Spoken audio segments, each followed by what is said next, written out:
Okay, make sure you purple pen these answers then. So you've got a north and a south here, they attract. South and a south will repel. North and a north will repel. And a south and a north will attract. Question 2. Potential difference is a measure of the push of a battery. It's measured in volts. And the potential difference that a component works at is its rating. Current is the charge of electrons flowing around the circuit per second, and it is measured in amps. Ammeters must be placed in series and they measure the current through it, and voltmeters must be in parallel and they measure the potential difference across a component. Right, you need to measure the current and potential difference across this bulb. So potential difference will be measured across the bulb, and the ammeter has to go in series. And it says a series circuit has one loop and a parallel circuit has more than one loop. Okay, look at the circuit in question 3. Is it series or parallel? There's one loop, so it's series. Which of these circuits will the current flow to light up the bulb? This one it will not light up because the switch is open. This one will light up because the switch is closed. Having a look at this one, none of them will light up because the switch is open. So the current can't flow. So increasing the number of lamps in series will make the bulbs dimmer. Increasing the number of batteries in series will make the bulbs brighter. What is an electric field? It is an area where electrical force acts. What effect do electric fields have on charged particles? It moves them. So it can repel or attract. What effect do electric fields have on charged objects is the same question as that one, so that's the same. I think that's probably a mistake there. Give 2 examples of non-contact forces. You can have magnetic fields, you can have gravity, you can have electrical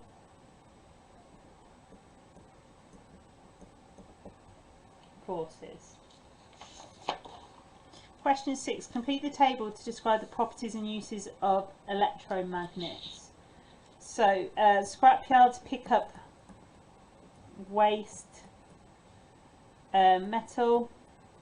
Properties of electromagnet, you can turn them on and off.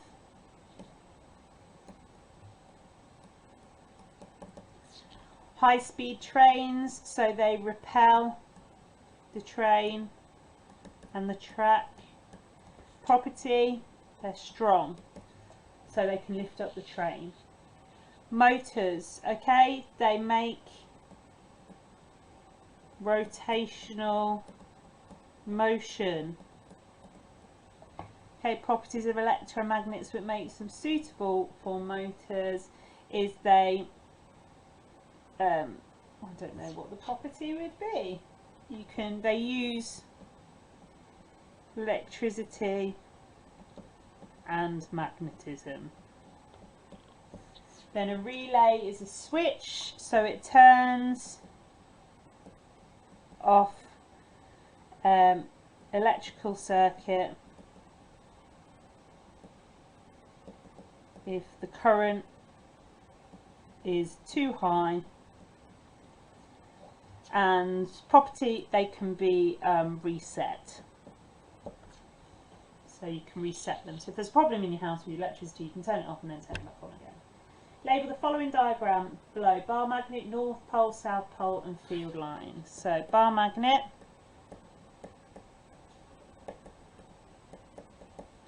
this is the north pole, this is the south pole, and then these are your field lines. Describe 2 methods to investigate magnetic fields. So you can use iron filings and a compass. State where magnetic fields is strongest. It's at the poles. Describe what field lines represent. They represent the magnetic force. And the direction, they go north to south. Name the type of magnet which is like the Earth's magnetic field. It is a bar magnet. In a series circuit, the potential difference is shared between the components. In a parallel circuit, the potential difference is the same in each component. In a series circuit, the current is the same, and in a parallel circuit, the current is shared. If the batteries of both of these circuits have a potential difference of 12 volts, which circuit has the brightest bulb, or potential difference is shared? So these ones get 4 each, but in a parallel circuit they both get 12. So it's this one, okay? Name a type of charged particle inside wires which can move. It is electrons.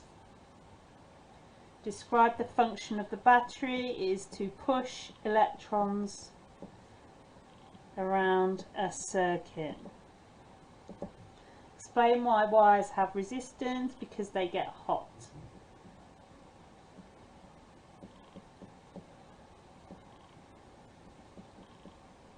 When current flows.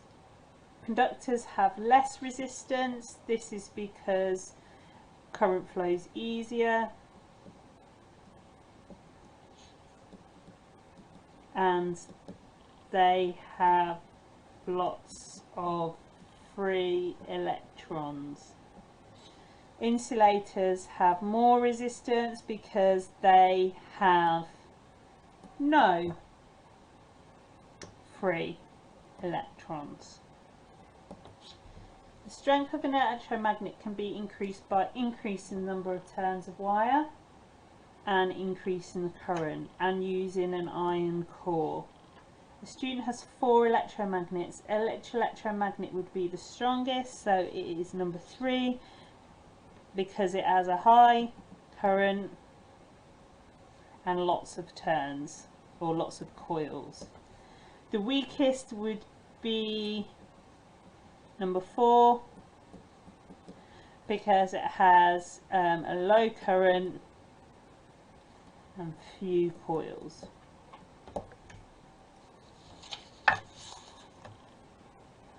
The formula to calculate resistance. Resistance is potential difference divided by current. So the current in this one is 0.5 and the potential difference is 12. So R is 12 divided by 0.5, which is 24 ohms. Buzzer has a current of 80 milliamps. You've got to divide that by 1,000. So 80 divided by 1,000 to get it into amps, that's 0.080.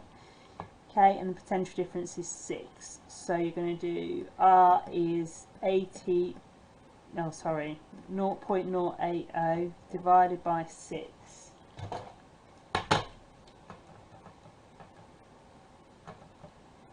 Which is 0.013. Oh, I've done that the wrong way around. Sorry guys. R is V over I. So 6 divided by 0.08.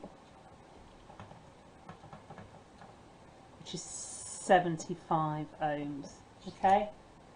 Last one. The current through 2 light bulbs connected in series is 10 amps. When the potential difference across the battery is 6 volt, calculate the resistance of each bulb. So the total resistance, total voltage is 6 volts. They will get, in series, they'll get 3 volts each. So the resistance is going to be 3 divided by 10, which is 0.3 ohms. Okay. Okay, question 12. A student carried out an experiment where they rubbed a balloon with their woolly jumper. Negative charges on the balloon are called electrons.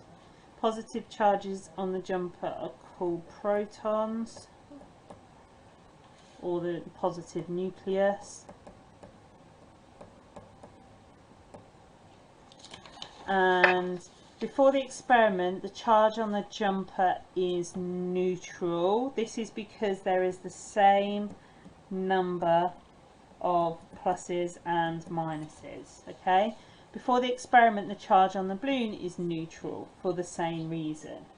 After the experiment the charge on the jumper, we need to check the picture, the jumper has got more positives, so it is positive because it has more positives.